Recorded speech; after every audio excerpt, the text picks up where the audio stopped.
Assalamualaikum warahmatullahi wabarakatuh. Perkenalkan, nama saya Ani Mamlaatul Inayah dengan NIM 12300220006 dari Prodi S1 Kebidanan, Fakultas Keperawatan dan Kebidanan, Universitas Nahdlatul Ulama Surabaya. Pada kesempatan kali ini, saya akan menjelaskan tentang termodinamika pada praktikum kedua. Materi pembahasan kali ini yakni ada 5 pembahasan. Yang pertama yaitu pengaturan suhu tubuh manusia dengan kaidah fisika. Dan kedua yaitu pengaturan suhu tubuh manusia dengan kaidah metabolisme. Yang ketiga, suhu tubuh normal berdasarkan usia. Yang keempat, suhu tubuh normal berdasarkan bagian tubuh manusia. Pembahasan terakhir yakni beberapa penyakit yang berkaitan dengan perubahan suhu tubuh.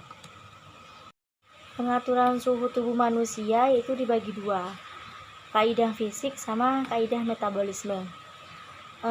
Pengaturan suhu tubuh manusia dengan kaidah fisik yaitu pengaturan suhu tubuh dengan kaidah fisik dikenali sebagai kaidah fisik karena pengaturan lebih banyak kepada penggunaan otot-otot tubuh dan secara fisik. Di selang probabilitas yang akan terjadi ialah suhu badan tinggi melebihi normal, suhu badan rendah melebihi normal. Apabila suhu tubuh tinggi, termoreseptor akan mentransfer suhu pada kulit. Di otak, hipotalamus akan berfungsi sebagai termostat. Untuk mengatur suhu darah yang melewatinya, mekanisme koreksi akan diarahkan atau dirangsang oleh hipotalamus dengan memakai koordinasi tubuh. Mekanisme koreksi itu ada dua, suhu badan tinggi sama suhu badan rendah. Mekanisme koreksi suhu badan tinggi adalah vasodilasi, yaitu pembuluh darah berkembang untuk berhampiran dengan kulit atau lingkungan luar yang memungkinkan panas dibebaskan keluar. Yang kedua, bulu kulit ditegaskan untuk mengurangi udara yang terperangkap pada kulit supaya panas gampang dibebaskan karena udara merupakan konduktor panas yang baik. Bulu kulit diatur oleh otot erektor. Yang ketiga, lebih banyak darah pada kulit atau kulit kelihatan merah. Memudahkan panas, darah terbebas keluar melewati bagian penyinaran. Yang keempat, berpeluh. Cairan keringat yang rembes oleh kelenjar keringat mempunyai panas pendam tentu yang tinggi, bisa menyerap panas yang tinggi dan terbebas ke anggota yang terkait sekitar apabila cairan penuh menguap. Yang kedua, mekanisme koreksi suhu badan rendah, yaitu ada vasokonstriksi, yaitu pembuluh darah menyempit untuk menjauhi kulit supaya panas tak banyak keluar ke anggota yang terkait sekitar.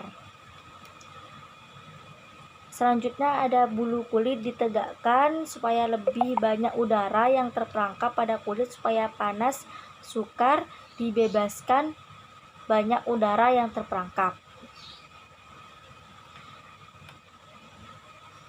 Konduktor panas yang baik. Bulu kulit diatur oleh otot erektor. Selanjutnya ada kurang darah pada kulit atau kulit kurang kelihatan kemerahan atau pucat. Kurang berproses penyinaran untuk mencegah panas terbebas keluar anggota yang terkait. Yang terakhir ada kurangnya keringat, masa kurang cairan keringat dirembeskan oleh kelenjar peluh, karena itu panas tak banyak dibebaskan melewati penguapan cairan peluh. Apabila suhu tubuh rendah, termoreseptor akan menaikkan suhu pada kulit. Di otak hipotalamus akan berfungsi sebagai termostat, mengatur suhu darah yang melewatinya. Mekanisme koreksi akan diarahkan atau dirangsang oleh hipotalamus dengan memakai koordinasi bidan. Selanjutnya yaitu pembahasan kedua, pengaturan suhu tubuh manusia dengan kaidah metabolisme. Dikenali sebagai kaidah metabolik karena pengaturan lebih kepada penggunaan kimia badan daripada secara fisik, walaupun terdapat pengaturan yang melibatkan otot-otot. Kawalan ini melibat peranan otot rangka, kelenjar adrenal, dan kelenjar tiroid.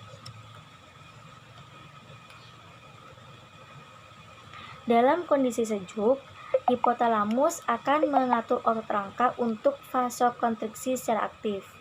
Hal ini akan menyebabkan seseorang menggigil dan meningkatkan suhu badan.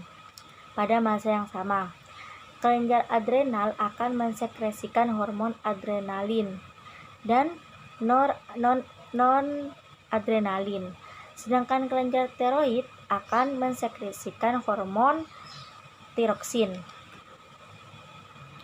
Semua hormon ini bertujuan untuk meningkatkan suhu badan dengan cara meningkatkan metabolisme tubuh. Dalam kondisi panas, keaktifan otot rangka akan menjadi kurang. Begitu juga dengan sekresi hormon tertentu oleh kelenjar adrenal dan kelenjar tiroid akan menjadi kurang.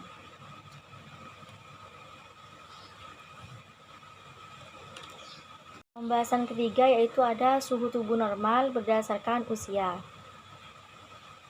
Dari hasil penelitian, berikut ini ukuran rata-rata suhu tubuh normal manusia berdasarkan usianya. Suhu normal pada bayi itu 36,3 sampai 37,7 derajat Celcius.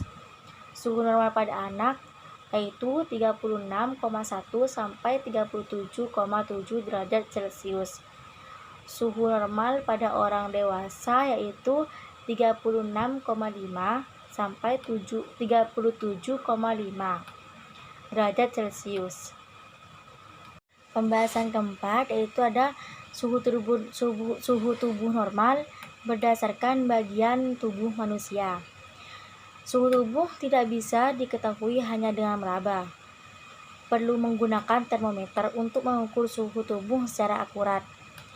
Ada beberapa jenis termometer yang dapat digunakan untuk menilai suhu tubuh. Antara lain, yaitu yang pertama ada termometer telinga. Sesuai namanya, termometer berbentuk kerucut kecil ini digunakan di telinga. Suhu tubuhnya bisa terlihat di layar digital hanya dalam hitungan detik. Yang kedua, termometer raksa. Jenis termometer raksa konvensional yang terbuat dari kaca dan air raksa. Termometer ini paling murah dan mudah ditemukan, tapi tidak aman digunakan karena bisa pecah dan mengeluarkan air raksa yang beracun. Yang ketiga yaitu termometer elektronik. Termometer elektronik terbuat dari plastik dan ujungnya menyerupai pensil. Selain dapat digunakan di berbagai area tubuh seperti ketiak, mulut, atau rektum, jenis termometer ini juga mudah digunakan dan dibaca. Yang keempat, termometer dahi. Menggunakan suhu kulit untuk menentukan suhu tubuh.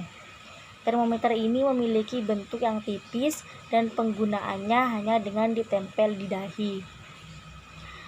Yang kelima, termometer arteri temporal. Termometer ini hampir serupa dengan termometer dahi yang digunakan di bagian dahi untuk mengukur suhu tubuh. Termometer sekali pakai. Yang keenam, termometer sekali pakai. Jenis termometer ini hanya bisa digunakan sekali di mulut atau rektum. Termometer sekali pakai juga dapat digunakan untuk mengukur suhu bayi secara terus-menerus selama 48 jam. Termometer ini aman, tapi tidak seakurat termometer elektronik dan telinga. Yang terakhir yaitu ada termometer dot.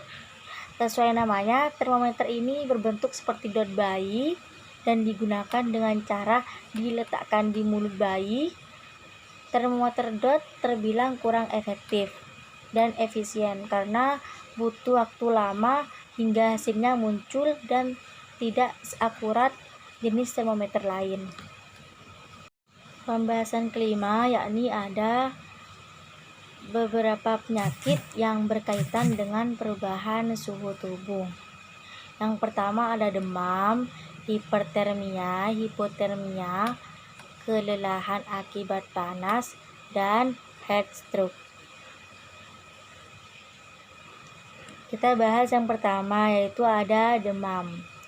Demam bisa terjadi disebabkan karena mekanisme pengeluaran. Panas tidak mampu untuk mempertahankan kecepatan pengeluaran, kelebihan produksi panas sehingga mengakibatkan suhu dalam tubuh menjadi tidak normal. Demam merupakan mekanisme pertahanan yang penting. Peningkatan ringan suhu normal sampai 39 derajat Celcius meningkatkan sistem imun tubuh. Demam juga merupakan bentuk pertarungan akibat infeksi karena virus menstimulasi interferon atau substansi yang bersifat melawan. Pola demam berbeda bergantung pada pirogen. Peningkatan dan penurunan jumlah pirogen berakibatkan puncak demam dan turun dalam waktu yang berbeda. Yang kedua ada hipertermia. Hipertermia adalah peningkatan suhu tubuh sehubungan dengan ketidakmampuan tubuh untuk meningkatkan pengeluaran panas atau menurunkan produksi panas. Setiap penyakit atau trauma pada hipotalamus dapat mempengaruhi mekanisme pengeluaran panas. Hipertermia malignan adalah kondisi bawaan di mana tidak dapat mengontrol produksi panas yang terjadi ketika orang yang rentan menggunakan obat-obatan anestetik tertentu. Yang ketiga adalah hipotermia. Pengeluaran panas akibat paparan terus-menerus terhadap dingin memengaruhi kemampuan tubuh untuk memproduksi panas sehingga akan mengakibatkan hipotermia. Hipotermia klasifikasikan melalui pengukuran suhu inti, yaitu ringan 33 derajat sampai 36 derajat, sedang 30 derajat sampai 33 derajat, berat 27 derajat sampai 30 derajat, 4 sangat berat, kurang dari 30 derajat. Hipotermia oksidental biasanya terjadi secara berangsur dan tidak diketahui selama beberapa jam. Ketika suhu tubuh turun menjadi 35 derajat Celcius, orang yang mengalami hipotermia mengalami gemetar yang tidak kontrol, hilang ingatan, depresi, dan tidak mampu menilai. Jika suhu tubuh turun di bawah 34,4 derajat Celcius, frekuensi jantung, pernapasan, dan tekanan darah turun. Jika hipotermia terus berlangsung, distremia jantung akan berlangsung, kehilangan kesadaran dan tidak responsif terhadap stimulus nyeri. Yang keempat ada kelelahan akibat panas. Kelelahan akibat panas terjadi akibat kehilangan cairan dan elektrolit secara berlebihan. Disebabkan oleh lingkungan yang terlalu panas, tanda dan gejala kurang volume cairan adalah hal yang umum selama kelelahan akibat panas. Yang terakhir adalah heat stroke.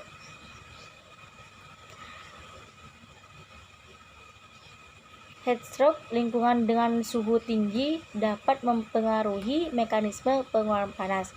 Kondisi ini disebut heat stroke. Penderita heat stroke tidak berkeringat karena kehilangan elektrolit sangat berat dan malfungsi hipotalamus. Heat stroke dengan suhu yang lebih besar dari 40,5 derajat Celcius mengakibatkan kerusakan jaringan pada sel dari semua organ tubuh. Cukup sekian pembahasan dari saya tentang termodinamika. Kurang lebihnya mohon maaf.